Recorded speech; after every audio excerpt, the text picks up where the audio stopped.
Okay, we'll go and get some scissors then. Shall I go get the scissors? I You think do you the should- introduction. I won't hear any of it because I'm going to unplug my headphones. That'll save time. Well, won't it? unless I can reach. 1 second. Hello, music fans. Thanks for joining us. This is Full Record Jacket with me and he. Yes, Phil and Ben. And we are here to do the usual kind of thing we do when Ben gets a new parcel in the post, because it's approximately 12 inches square. He's making a lot of microphone noise at the moment, but sorry, I was dragging my table, and I'm very professional, Phil. You know this. I'm a professional. I know, yeah. Okay, so you have a 12-inch square box, and it's not a pizza. Oh God, I could murder pizza. Well, I'd love some pizza. Now I've got this. Came today. Look, there it is. Do you want to know what's in it? Well, will I have heard of it? I mean, that's the question. Well, that is the question.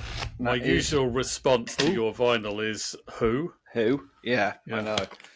And I'm like, no, it's not the Who, you silly Billy. Right, that's the first one out. There's three. More than one. That's three. Okay.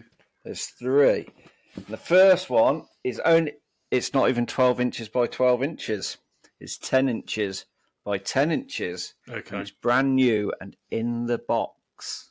BNIB. It is Elbow's Newborn EP from their first album. It's got 4 tracks on it. There we go. Newborn, Kisses, Bitten by the something, and no one. So this is not a new release. This is an old Elbow record. This is an old Elbow record. I think this one was released for Record Store Day. I don't know when, whether it was recently or whatever, but I really always liked the Newborn song anyway, and I've been on a mission to collect as much Elbow stuff as I can to see if I can find that bad Elbow song. Okay. Which I haven't found yet. But you never know, it could be on here. But I think I've heard these tracks anyway, because I think they might be on Dead in the Boot. Okay. Sleep in the Back, Dead in the Boot. Just a technical note, is it common to have EPs on 10-inch now? I don't know much about some of these. Yeah, you do get a lot of EP. I've got a few 10-inch EPs. Majority of them come in 12-inch these days. If you're a collector, they're just a bit awkward because they don't fit with the rest of your stuff. So I think for the sake of an extra 2 inches, which, let's face it, all of us wouldn't mind, it looks better in your collection. So let's make them 12 inches. So okay, that's what my ex-wife said as well. So there we go. So I got that. That was in there. Now I'm going to save one till last. Now you will probably not have a clue who this next artist is.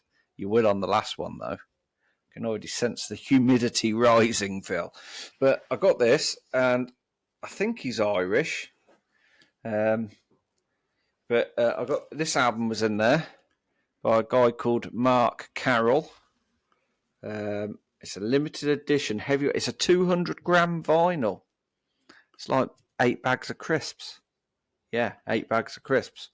I don't know too much about him. I listened to a little bit on Spotify. It sounds quite cool, bit folky, rocky sort of thing. I liked his scarf because it just reminded me of Gru off of Despicable Me. Okay. My inner child was like, I like that scarf. So we got that one. Like I said, don't know anything about him apart from his hair probably needs a wash. And I mean, I'm no builder, but I would say that wall needs replastering. That's definitely, look at it. That's, I mean, if that was your Airbnb, you're not giving that good feedback, are you?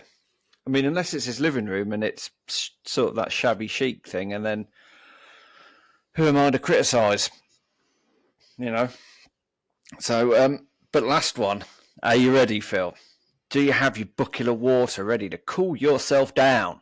Well, I've got a cup of water, but I've also got a mug of tea at the moment. But I'll tell you what, I'll flash it past the camera, and you ready? Yeah, it's a bit blurry. Our connection's not very good at the moment. So it's not. So we do apologise for any blurry. Did you see that? Ooh. It was a grey colour with some kind of shadowing thing on it. I'll give you a corner. I'll give you a little piece there. Okay. For a second, I was thinking that it was the Paul McCartney one. The one. Did you see that? It's not Paul McCartney. It's not Driving Rain, but it's got that black and white photo on the front. I'll give you a clue at the back. Look, there's the back. Did you see that? No, it was too quick. That's what my ex-wife said as well. Hey, they're all coming out today. Ready? Ooh. Oh, okay. Did I just see some knitting needles there? Oh well, who am I to say what you may have seen? Okay, I think I know what I've seen. I'm fairly sure what I've seen. I think I've seen an album from the early 80s. I think it may be 1981. Can't remember the date, the year now. I think it's 1981. Or is it 1980? Check. It's either 1980 or 1981. It is 1981. It's 1981. It's produced by Nile Rodgers, I believe. It is. And I think the front cover is one of those things. It's not real, of course, but is it the best looking woman who has ever existed with knitting needles going through her face? Is that, I'm expecting that it's that. Well, I'm pretty sure I saw a program on BBC Three, Extreme Knitting with Louise Weiner. So it's possibly the second most attractive. Oh, right. It is Deborah Harry. It's Debbie Harry's Cuckoo. Yeah. There you go. Yeah, so I know nothing about this album. All I bought it for was so I could tease you with it. Look. Oh, Deborah. Oh, Ben. Oh, Deborah. Oh, Ben. So, I mean, it's one of those albums. It was commercially not a great success at the time. I'm not sure how much it sold. I don't know whether it... I really can't remember now. I don't know how well it did, whether it sort of got into the charts because of the name and then it sort of disappeared. Should we have a look? It wasn't a hugely popular album. It was. Why wasn't it popular? Was it because I've not listened to any of it? So was it a complete divert from sort of that Blondie sound, that sort of New York rock? It was supposed to be different because it's Nile Rodgers, who obviously had made his name as Chic. So it was supposed to be more funky and not, not sounding like a guitar band like Blondie. It was more of a funky thing. But it wasn't anywhere near as successful as the albums that Nile Rodgers did with, most famously Diana Ross. Of course, he did a massively successful one with her, I'm Coming Out and all that stuff. I'm Coming Out. Upside Down, all that was the that album. And of course, he did Let's Dance with David Bowie slightly after that, which was also a big success. Yeah. And then Madonna's Like a Virgin, Material Girl. Like a Virgin. This was nowhere near as successful. I think Backfired was the song that people are perhaps most likely to have heard. It's a funky. That was the first released July 1981. Yeah. Do you want to know what it scored on its review scores? Was it given like 2 out of 5 or something? All Music gave it 1.5 out of 5. Rolling Stone gave it 2 out of 5. And Robert Christgau gave it a B-. So he quite liked it, then. That's interesting. He gave it a B-, yeah. So let's have a look at it. Do you want to know where it got in the charts? Yeah, where did it get? Some people think that it doesn't work, that Debbie isn't right for doing the funk thing, that she hasn't got the right timing. But I haven't noticed that myself. It all comes down to how much of a Debbie Harry fan you are, really. It's one of those albums. If you like her, you'll like it, and you might like the album, you might get into it. But if you're only, you're not that devoted to her, it's one of those that's maybe you take it or leave it. Phyllis. So, it's one of those things. Give it a sample. Well, it got on the US Billboard 200, got to 25, which isn't bad really for the US Billboard, I suppose. Its highest chart position was at number 6 in the UK charts. And the Swedish album charts got to number 7.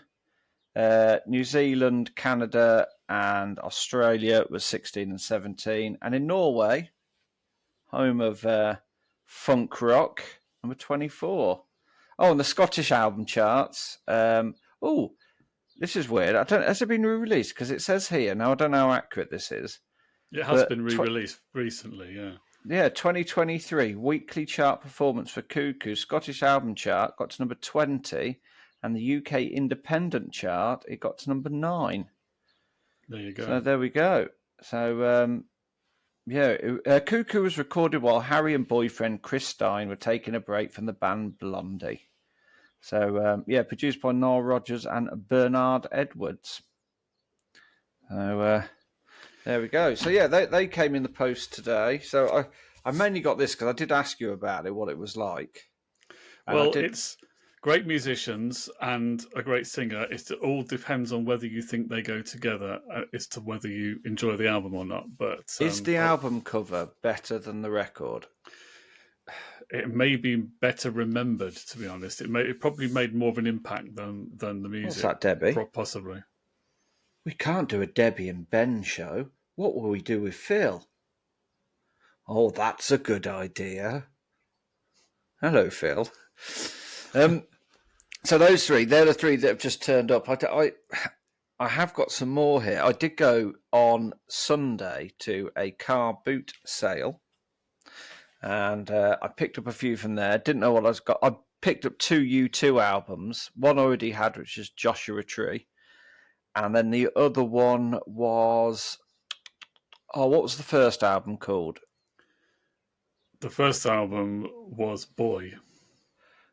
What's the second album called? October. What's the third album called? War.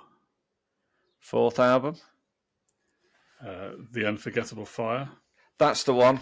Yeah. Pick that up, Joshua Tree, because literally this guy was like going, you just take whatever you want for £1. So I was like, right, so I just picked up these albums, got home, those 2 albums, opened them up, no record in there. So I was a little bit disappointed. Okay. But I did get these. Now, you've probably heard a majority of these. So I don't know if you've heard of these, but I got this album by a band called New World. Don't know. I presume it's 70s because who walks on the beach in this footwear? I don't know. I can't clearly see it on my screen, but it's 3 guys looking quite sullen with their guitars walking along a beach. If you'd shown me that and didn't tell me what it was, I would have, because I can't see it too clearly, but I would have guessed it was Echo and the Bunnymen, because didn't they do an album where they're on the beach on the front cover? Something like that. There's one where there's like a boat thing, isn't there, on a lake? But do you know what? When I looked at that, it just made me think, God, the 70s must have been depressing. Because the clothes were... And I'll get on to the clothes in a minute because there's an album coming up where you just think, Harry Styles, you're not original, mate, with your dressing up. But anyway, next album I picked up in my quid bundle was The Best of Burt Bacharach. Okay. Even though he does look like a Argentinian football manager down here. So it doesn't look typical Burt Bacharach picture, that, does it? No, he kind of looks like, should I go to a 4-3-3-1 formation? He's actually watching the match at the time. Yeah. So I got that. That was in the thingy, and then I got doubled up on the Bee Gees because I've already got this, but it was in fairly good condition. So Saturday Night Fever gatefold. So I thought, it was $4.99 when it was released. It was a surplus price. What is a surplus price? I guess I can only assume it's an unsold copy that they had surplus, and so they knocked it down a bit. I don't know. Yeah. So, but then I also got some more Bee Gees. So, is that a compilation or is that an original album? I don't know. Bee Gees Massachusetts. So is that a proper album or is that some? I think it is. Yeah, I don't think it's from a year. It's from a year that existed once in time. So Massachusetts was quite late 60s, wasn't it? I think. Yeah, 1969, I think. But don't take my word on that one. So I got that one. So that was a good little thingy, and then I got. Now my dad had that, and I think, I'm quite familiar with that one. Yeah, best. Sure, I don't have that one. I don't know when that came out. Did that come out in the 70s or the 60s? It's quite an old LP, or It is certainly. quite an old LP. There's no date on the back here that I can see, but I mean the back is in fairly poor condition, really. But I cleaned all the vinyls up. The amount of dirt that came off of them was horrendous. Atrocious. Yeah, absolutely atrocious. Right, the next one, because I just thought it's just got a really awful cover. The Sound of Star Wars. So is that actually? Is that Shouldn't be actually any John? sound in Star Wars. Is it actually John Williams, or is it someone doing a cover? I think it might be someone doing a cover, possibly. I haven't listened to it. Probably never will. But I just like the iconic Pitwick sort of thing on the bottom. Oh, it's conducted by Bruce Baxter and the Sonic All Stars. Okay, so it's a cover version of Star Wars. Okay. Yeah, basically, yeah. And then, are you ready for some? I don't know why I picked this up. It was just at the bottom of the bundle. I couldn't be put it down. I've got some opera, which will never be listened to, and I may find a home outside of my own for this one, if anybody likes opera. Why did you buy a box of opera? It was because he just said, take what you can for £1, so I just picked up a bunch of them, and I just thought, because I didn't look in it, it wasn't until I got home and looked in it and saw opera-y things. It smells like Reader's Digest. Remember that smell of Reader's Digest books? So I got that, which will never get listened to. And then I got this, because you know me and my country and western. Now that 7-disc box set, Tumbling Tumbleweeds, which is a bit like what you get when you tell a joke, Phil. Are you ever going to listen to 7 LPs of Tumbling Tumbleweeds? Not unless I want to hang myself. So, who's on there then? Do you want to know? Oh, do you want to know? God, is it real old school country on there? We'll have a look. Judging from the packaging, it's not going to be something that came out recently, is it? I think this is a Reader's Digest thing as well. I mean, there's probably diseases inside this that haven't seen the light of day since the 70s. It has got, on side 1, Western classics. The Son of the Pioneers by Cool Water. A Cowboy's Dream. You Are My Sunshine by Jimmy Davis. On Top of Old Smoky by Rex Allen. Right. It's got Buck Owens on there. He was Western, wasn't he? Tex Ritter. Oh, yeah. Jimmy Wakely. Al Dexter. There's a lot of people on here that you'll probably enjoy that. You can stick that on. Yeah. I'll put it on my deathbed. Now, are you ready? Are you ready for some 70s fashion? Okay. Look at the state of them. That's Mud. So that's Mud. Yeah, I mean, this guy here doing Harry Styles before Harry Styles. Right. Look. And those are quite big flares there, aren't they? Is that to cover their tiger feet? Oh, no, they've actually got some shoes on. They have, but obviously quite bad condition, or somebody just stole his shoes. But I did look at this and just think, God, the 70s must have been awful, because the clothing that people were wearing. I know people might look back in years to come and think, oh, do you know what? The 90s and the 2000s, people wearing bootcut jeans was god awful, but it's not as bad as that. You know, what's the guy's name? Is it Dave? Not Dave Hall. What's the guy from Slade with the silly haircut? Hill. Dave Hill. I mean, he's got to look back at some point and go, made some bad life choices, some bad wardrobe choices, some bad haircut choices as well. So, yeah, that's what I bought this week. Obviously, I'm never going to listen to the opera. Nothing against opera. But it ain't rock and roll, son. It ain't rock and roll. I might put the country stuff on just to see what it sounds like, but I've got a feeling that I'll probably want to take a shotgun to myself. I might enjoy that. I like old time country. You know, if it's, I suppose that's probably stuff from, I don't know, is that stuff from the 50s, maybe 50s? Possibly, 60s? yeah. I mean, it doesn't. I really like the Hank Williams, that era, all that stuff. I can tell you when it's quite enjoy that. That album's from, because I've logged it onto my account, and it will tell me the release date. So let's have a look of when it was released, Phil. It was Reader's Digest. I've just had a look. So it's probably from the 70s, but the recordings are probably older than that, aren't they? I would have thought so. I'll have to look up one of the songs and sort of see when it predates too. Right, Tumbling Tumbleweeds. Currently, there's 19 for sale, and they range from. It came out in 1982, and they range. Oh, wait a minute! I bought that whole lot for £1. It ranges from £7 and 2p plus $80 shipping, all the way up to £28. So, made a bit of an investment there, haven't I? So we see what the opera one's worth. Go on then. Just for there are currently of that box set 41 available to buy, and they range from, there's 8 discs of what I can imagine is pure dullness. They range from a whole £1, so I'd break even and still have all those other records, all the way up to the huge life-changing sum of £26.33. There you go. I'm in the money, Phil. I am literally retiring to Brazil. The other day, it's weird, I saw an article come up on, when you read articles and then at the bottom you get all these other ones suggested.